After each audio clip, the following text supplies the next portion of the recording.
Coming up on the Sports Desk, West and North get it on in their annual rivalry game. This time, some big-time names with more than just bragging rights on the line. Meanwhile, South High has their backs against the wall, looking to stay in the hunt for a Pioneer League crown and finish off the biggest season turnaround in all of Torrance. On the volleyball court, they may be rivals, but together they are accomplishing an unheard-of streak atop the Pioneer League.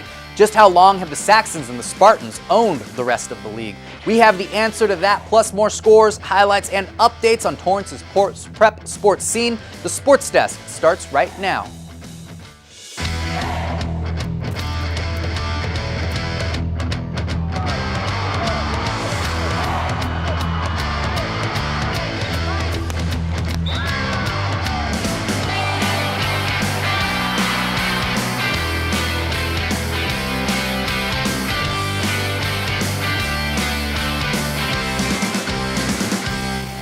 How's it going, Torrance? Welcome to a new week on the Sports Desk. I'm your host, Wan Hernandez. This season, 3 Torrance schools have played their way into the Daily Breeze's top 10 football rankings. West High, sitting near the top of that list since the start, kicked off the season with the top seed in the CIF Southern Section's Western Division. Meanwhile, the North Saxons are led by perhaps the biggest name in South Bay prep football, junior Mike Juarez. It was a matchup the entire South Bay couldn't wait to see, so to North High we go. Saxons and the Warriors are part of a 3-way tie for first place in the Pioneer League. First quarter, no score. Brett OG on the misdirection, bounces to the outside and right past Mike Juarez to set up first and goal. The Warriors score after that, take the first points of the night. Same score here. Chris Kawhi drops back. He's going to find Mike Juarez up top for the long TD pass. Juarez answers right back, and we're tied up at 7. Second quarter now, the Saxons are trailing again, now 14-7. Chris Kawhi back up top again. He connects with Justin Almond for the 25-yard TD pass. And guess what? We're tied up one more time at 14. Next drive, Warriors answer back. Trevor Mallett with the perfect throw right at the pylon. He connects with Jackson Ferentinos. Then, guess what? Brett OG, of course, going to take the direct snap out of the Wildcat. He's up and in for 6. Warriors take a 21-14 lead at the half. Third quarter now, Saxons have to come back to make it 21-20, driving for the lead. Chris Kawhi picked off by Bobby Fujioka, who's going to return it all the way down to the goal line, just short of 6. So the Warriors are going to come back out on offense. They're jacked. Fujioka getting props from all of his teammates. And that's going to set up this. First and goal, Brett OG in for another TD. Trevor Mallett there signaling 6, 28-20 Warriors. Ensuing drive in the fourth quarter now. Saxons still within a touchdown. Chris Kawhi finds Almond a second time, and we're tied back up again after a 2-point conversion, 28-28 in the fourth quarter. Westwood score the next drive. North looking for more comeback magic.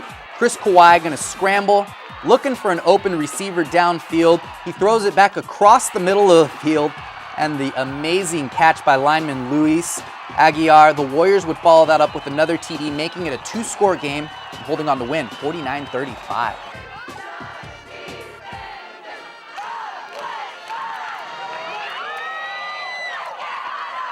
You know, we got by this one. It was a heck of a ball game.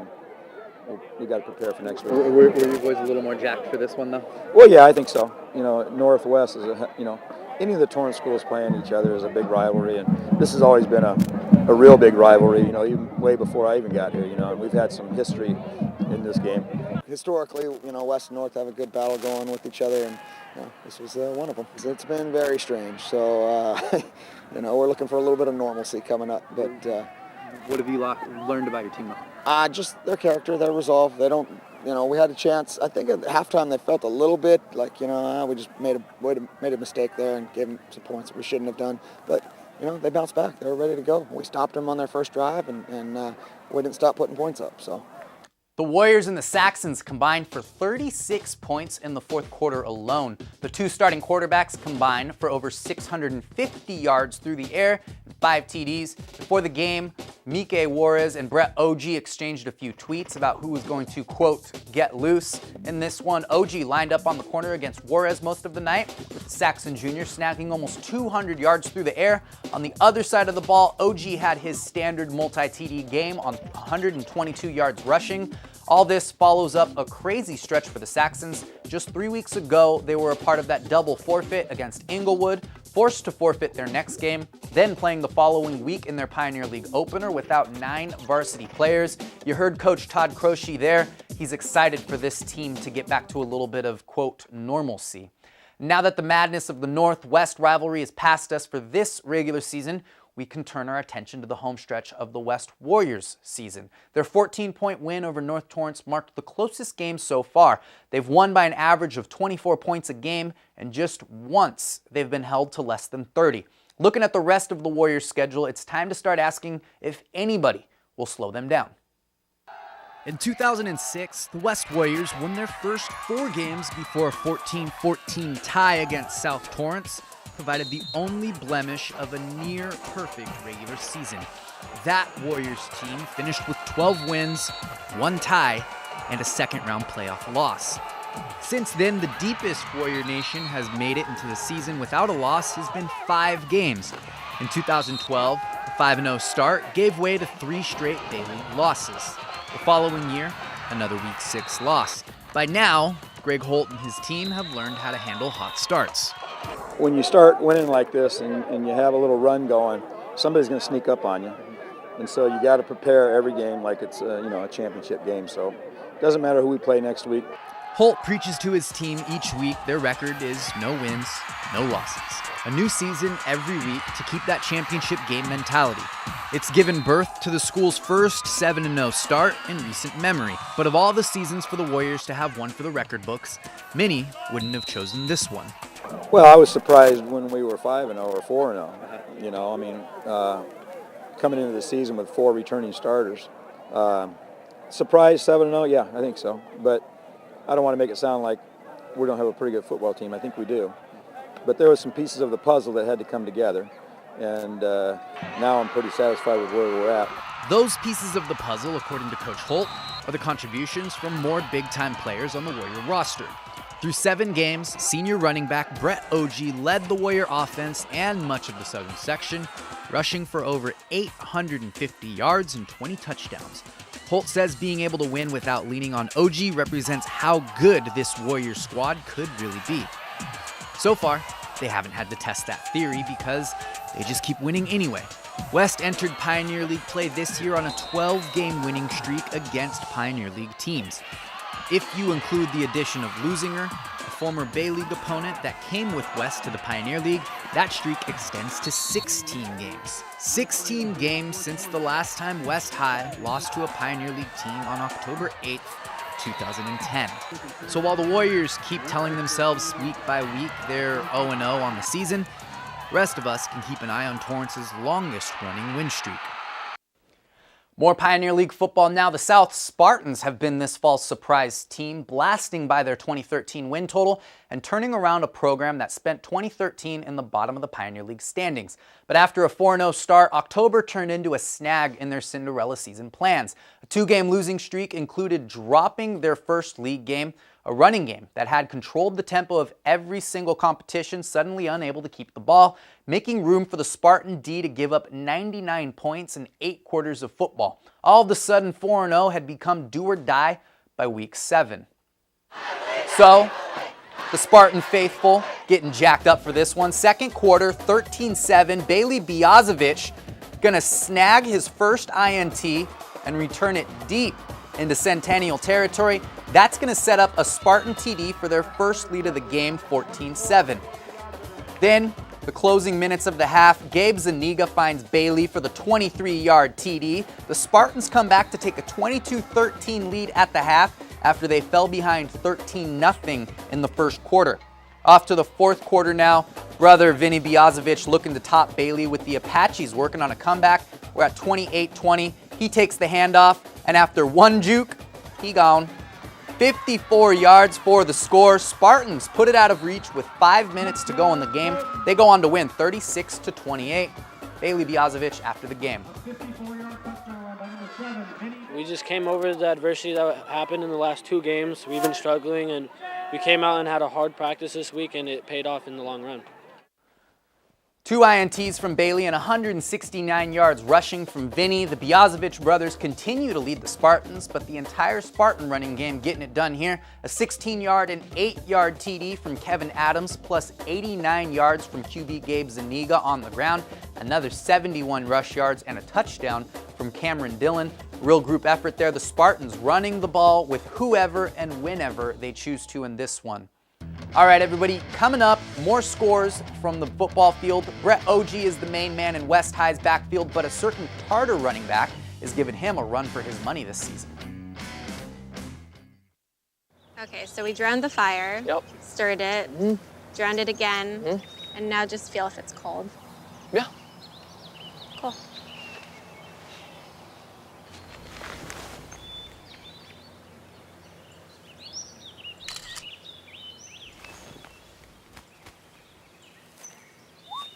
Smokey just gave me a bear hug. I know. I already posted it.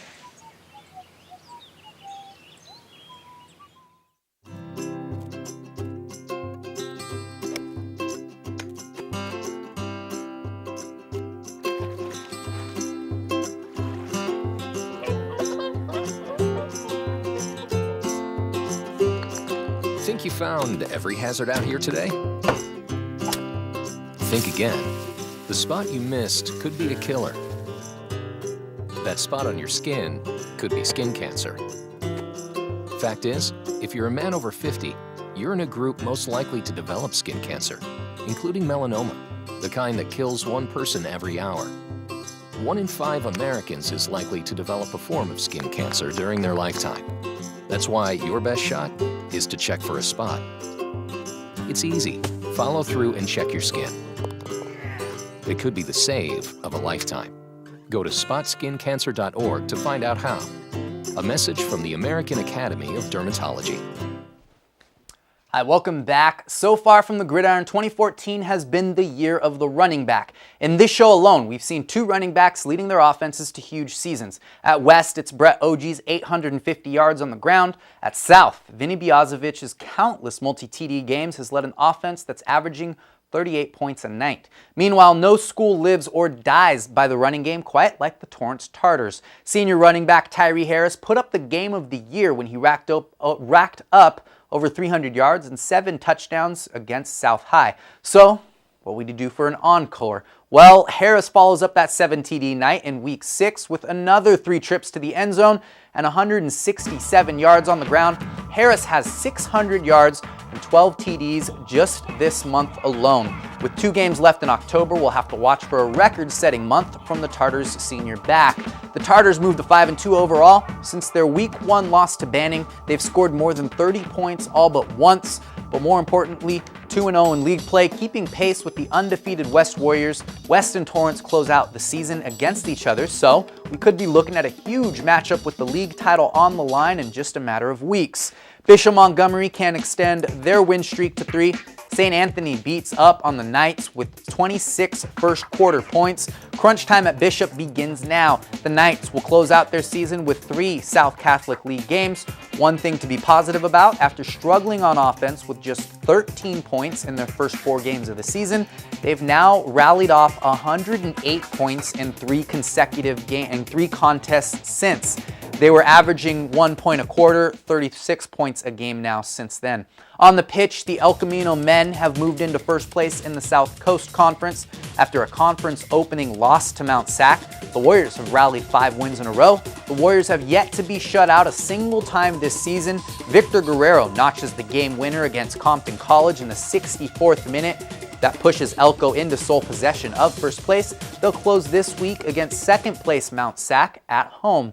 Meanwhile, the Warriors keep control of the South Coast Conference on the volleyball court as well. They enter the week losing just a single set in conference games this season. They wiped the floor with Harbor College, allowing just 11 kills the entire night, 41 digs across 3 sets while giving up just 8 points in the first set and only 5 in the third. They start the week with a 1-game lead over both Mount Sac and Cerritos, with the first matchup of the week hosting Mount Sac. All right, everybody, You thought the Warriors have an impressive run on the gridiron? Wait till you hear what these two volleyball squads have combined to accomplish so far. And now, another adventure with Savings Man. Look, honey, the neighbors just bought a big screen TV. Hey, I just got a bonus at work. Maybe we should get one too. Hold on there. Savings Man. Using your bonus to secure your future by paying down debt or saving is a better way to go. Well, I declare you're right, Savings Man. Stay ahead by choosing to save. And don't worry about keeping up with the Joneses. But their name is Johnson. For more tips and tools, visit choosetosave.org today. Chris Domine is a husband and a father. Chris is an athlete. Chris is even an Ironman. But 10 years ago, Chris was facing a very different story because his kidneys were failing. Basically, the doctor said, if you don't get a kidney transplant and if you don't do dialysis, you are going to die. Fortunately, Chris received a second chance at life, made possible by an organ donor.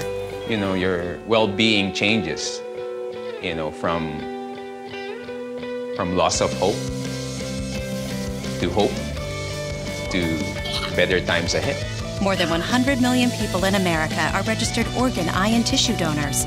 People of every age and ethnicity, because they believe it's the right thing to do. Imagine what you could make possible by leaving behind the gift of life. Learn more and sign up as an organ, eye, and tissue donor. Go to organdonor.gov.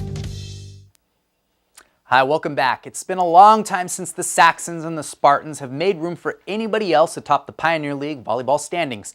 To see who would get the early edge in that race this year, we're going to head to South High. This season, the South Spartans and the North Saxons look to continue an impressive streak of Pioneer League dominance. They're positioned to make this the 10th consecutive season, a full decade, with either the Saxons or the Spartans winning the Pioneer League crown. It's hard not to be a little more nervous or a little more excited. They're a very, very good team, and the last 4 years in league, it's come down to us and them. Meanwhile, the last 2 years, North and South have had to share the Pioneer League crown after splitting their head-to-head matchups. This season, it's begun with South sweeping North in their home gym. A dominant showing over a Saxon team who was at one point this season ranked in the top 50 California teams according to Max Preps. I expected to see a little bit more fight. I saw sparks of it, but that is the fastest team we've seen all season. So I give props to them in how fast their offense is. Obviously, they have a senior setter that can run that kind of offense, and she runs it well. It's often said to be the best, you have to beat the best. In this case, it could be said each team's success in recent years is attributed to the play of their crosstown rivals. After losing in 3, North had food for thought and lessons to build on moving forward. I learned that we need to get better mentally. We're not as tough mentally as we need to be for CIF. While the South squad takes their toughest Pioneer League foe as a measuring stick for postseason preparation as well. I am proud of the way they don't panic. We've had some other tight matches where they didn't panic. I told them, I said, I probably panicked a little more in game 3 than they did. I got all huffy and called timeouts and stuff, and they we're fine, and they showed that. Nobody should be surprised if the South Spartans and North Saxons extend their league-leading streak to a full decade. The even safer bet, though, either team will gladly give up winning the Pioneer League title if it means they can bring a CIF championship to Torrance. So South steamrolls through North in 3. The last time that happened takes us back to the 2011 season when the Spartans swept both regular season matchups. The Spartans and the Saxons get one more crack at it this year on senior night at North High. With less than 2 weeks to go in the regular season, South could have the league title wrapped up by week's end. After the Saxons and Spartans first meet up, no other Pioneer League team was within 2 games of the league lead. On Torrance High's volleyball court, the Tartars held their annual alumni game. Tartars past and present got together for the event, with tickets to the game helping raise money for the Kim Blankenship Memorial Scholarship Fund. The game was held just 1 day before the 8-year anniversary of the former Tartars passing, with many alumni now coaching at other programs, as well as the Tartars' own current coach taking on this year's squad. The alumni won the best-of-3 matchup in 3 sets. Coach Squire said it was fun getting on the other side of the net and going toe-to-toe with her own players, even getting a little competitive with them, all in the name of fun. And with plenty of alumni now coaching at other programs and volleyball clinics in the area, even though they didn't have a chance to practice as a team, apparently some of them are still getting their fair share of reps well past their varsity days. We had great coaches and just good camaraderie, just amazing memories, so much fun. And how about for you? How's it feel to be back? Yeah, same thing. It honors my sister. It's awesome to come back to see your jersey hanging in the gym, see people that, I never get to see. I know. Here sometimes, and moving out of the area, it's always nice to come back. And it's wonderful what Torrance does for the Scholarship Foundation. It's really fun seeing all the people that are coming back to play with us, and it was just like a little break from the season and from everything. We've been working on them being more competitive, so in a game like this, it's a good use to get them to be more competitive. They're friends, they're old players, some of them are old coaches, so I'm like, take out all that old angst you got, right? Those balls they hit at you, be competitive tonight and just have some fun. All right, before we say farewell for the day, time to pass along how you can get in touch with the Sports Desk anytime.